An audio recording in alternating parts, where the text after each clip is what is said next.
안녕하세요. 역사 돋보기입니다. 발해의 역사 4부입니다. 일반적으로 발해의 역사라고 하면 대부분은 1대 대조영, 2대 무왕, 3대 문왕까지 알고 그 이후에 대해서는 들어보신 적이 별로 없으실 겁니다. 나중에 등장하는 발해 최전성기를 이끌었던 10대왕, 선왕이 유명하고 그 사이 4에서 9대왕 사이에 발해에 무슨 일들이 있었는지는 잘 알려져 있지 않죠. 잘 알려지지 않은 이유는 이 시기가 발해의 역사에서 일종의 흑역사였던 위기의 시기였기 때문에 그렇습니다. 문왕에게는 아들 대갱림이 태자로 책봉되어 뒤를 이어야 했지만 요절하였다고 합니다. 그래도 대갱림에게는 아들 대화여가 있었습니다. 아들이 없고 손자가 있다면 그 손자가 차기 국왕의 서열 1위랍니다. 그런데 무슨 일인지 문왕의 뒤를 이은 국왕은 손자 대화여가 아닌 문왕의 친척 동생 대원이가 4대왕 패왕으로 즉위합니다. 시호가 패왕이라니 뭔가 어감이 별로죠? 중국 측 기록에는 대원이가 폭정을 하자 국인이 앙심을 품고 그를 죽였다고 나와 있습니다. 패왕이 학정을 일삼자 신하들이 그를 내쫓았다는 건데요. 패위되었다고 해서 패왕이라는 불명의 시호가 붙은 겁니다.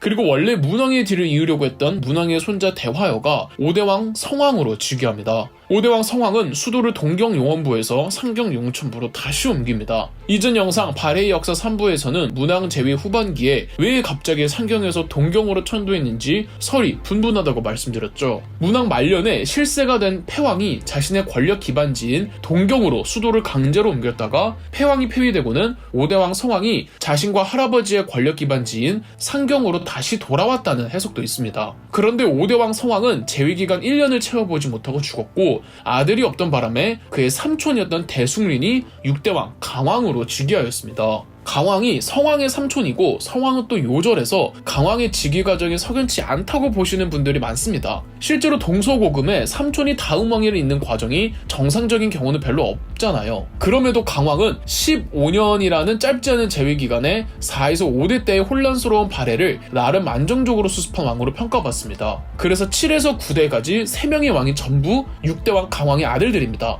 이때 발해는 독특한 정치 제도가 나타나는데요. 기록이 없어서 정확한 내막을 알 수는 없으나 아들들이 왕위를 계승하지 않고 어느 한 왕이 죽으면 자꾸 왕의 동생들이 권지국사라는 임시왕 혹은 왕 대리인 개념으로 있다가 왕위를 잇는답니다. 예컨대 이런 식입니다. 6대왕 강왕의 뒤를 이어 7대왕 정왕이 즉위하였습니다. 정왕의 재위기간은 3년이었는데 812년 승하합니다. 정왕에겐 대연진이라는 아들이 있었다고 하는데 812년 정왕이 죽고는 그의 동상 대연이가 권지국사로 임명되어 임시국왕 역할을 하다가 8대왕 희왕으로 즉위합니다. 왕의 아들이 버젓이 살아있는데 왜 그 아들이 후사를 잇지 않고 국왕의 동생이 권지국사라는 임시국왕 역할을 하다가 왕으로 즉위하는지는 그 확실한 이유에 대해서 밝혀지지 않았습니다. 중국 측 기록에는 권지국사가 고사에 따라 즉위하였다고 하는데 즉 옛 관행이나 옛 사례에 따라 즉위하였다고 하죠. 이건 희왕도 마찬가지예요. 희왕에게도 아들이 있었는데 817년 사망하자 이번에도 희왕의 아들이 아니라 희왕의 동생이 9대왕 간왕으로 즉위합니다. 이래서 6대왕 강왕의 세 아들들이 연달아 왕위를 차지한 겁니다. 6대왕 강왕은 아들 셋을 왕으로 만들 만큼 좋은 아버지였구나가 아니라 무언가 발해의 국왕 계승 방식이 비정상적으로 돌아갔다는 뜻이 됩니다. 발해의 4에서 9대왕 6명의 왕들 중 4명이 선대왕의 삼촌들이었고 나머지 2명들도 문왕의 친척 동생과 손자가 싸운 것이기 때문에 793년에서부터 818년까지 약 25년간 단 한 명의 발해 왕도 정상적으로 즉위하지 못했다는 뜻입니다. 이토록 발해 내부적으로 어수선한 상황에서 만약 외국의 침입이 있었더라면 발해는 절체절명의 위기를 맞이했을 겁니다. 다행히 외국의 침공이 없었어요. 이는 3대왕 문왕 이래 동아시아의 평화의 시대가 찾아왔기 때문입니다. 물론 각 나라별로 내부적으로 문제가 많았을지라도 그럼에도 150년간의 평화 덕에 동아시아엔 큰 전쟁이 없었고 덕분에 발해가 혼란스러운 내부적인 상황에서도 큰 환난 없이 외교 정책에 노력하며 국가가 이어질 수 있었던 겁니다. 덕분에 10대왕 선왕의 때에 이르러 발해가 최전성기를 맞이할 수 있었죠.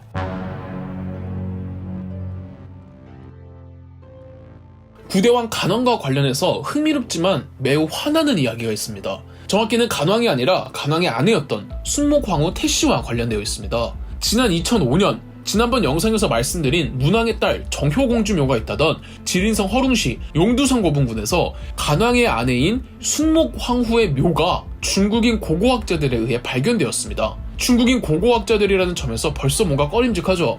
순목황후의 무덤 안에는 피장자에 관해 적힌 묘지가 있었는데 이 묘지에서 순목황후 태씨의 무덤이라고 기록이 되어 있었죠. 덕분에 발해의 고분군 중 주인을 알 수 있는 고분이 하나 더 늘어난 겁니다.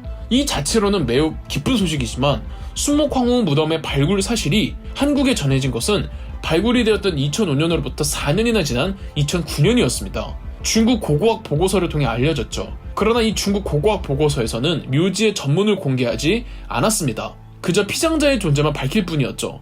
순목황후의 황후라는 명칭이 문제가 되었습니다. 왜일까요? 현대에 와서 중국 정부는 동북공정을 통해 고구려와 발해가 중국의 지방정권이었다고 주장합니다. 하지만 저 오랜 고대 사회에서 중국의 지방정권은 황제 혹은 황후라는 칭호를 사용하지 못합니다. 발해의 가독부들이 황제라는 칭호를 사용했는지 안 했는지를 두고 중국 학계와 한국 학계가 부딪히는데 무덤에서 황후라는 워딩이 나왔기 때문에 발해의 왕과 왕비가 황제와 황후라는 칭호를 썼음이 밝혀져 버린 겁니다.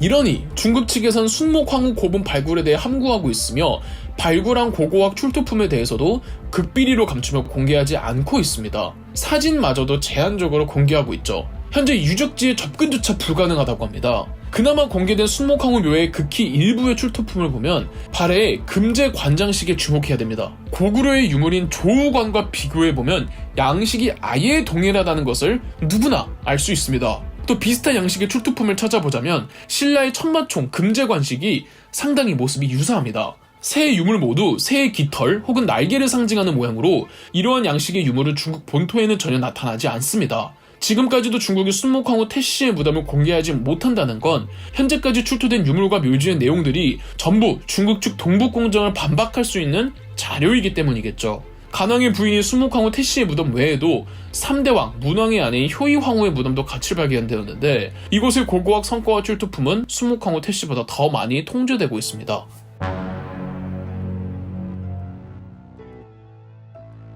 발해에서는 그 어렵다는 당나라의 빈공과에도 몇 사람을 합격시켰을 만큼 문학적 학술적 능력이 뛰어난 편이었습니다. 발해가 그래도 고구려보다 뒤의 국가이다 보니까 유교 학문 교육과 문학 능력 면에 있어서는 고구려보다 더 발달되어 있었습니다. 발해가 북방의 강국이라 하여 전쟁만 벌이던 나라가 아니라는 거죠. 하지만 발해의 문학 작품이 잘 알려지진 않았죠. 이번 영상에서 발해의 대표적인 시인들의 작품을 소개하는 의미 있는 시간을 가져볼까 합니다. 먼저 3대왕 문왕 때의 양태사입니다. 양태사는 문왕이 위덕장군으로 임명한 발해의 장군입니다. 양태사는 일본 외교관 업무를 맡은 적이 있는데 야청도의성관 눈이라는 일본에 머물 무렵 지은 시가 있습니다. 이 중 눈이라는 시를 소개해드리자면 어젯밤 하늘에 용구름 피어오르더니 오늘 아침에 한방눈이 펄펄 내린다. 수림은 만발한 꽃 속에 잠겨 안겨오는데 봄을 알리는 새의 노랫소리는 들리지 않는구나. 또 한 명의 시인으로는 왕효렴이라고 8대왕 희왕 때 역시 일본에 파견되었던 외교관이었습니다. 왕효렴이 지은 작품은 5편 정도 되고 일본인들이 왕효렴의 문학적 재능에 감탄했다는 기록이 있습니다.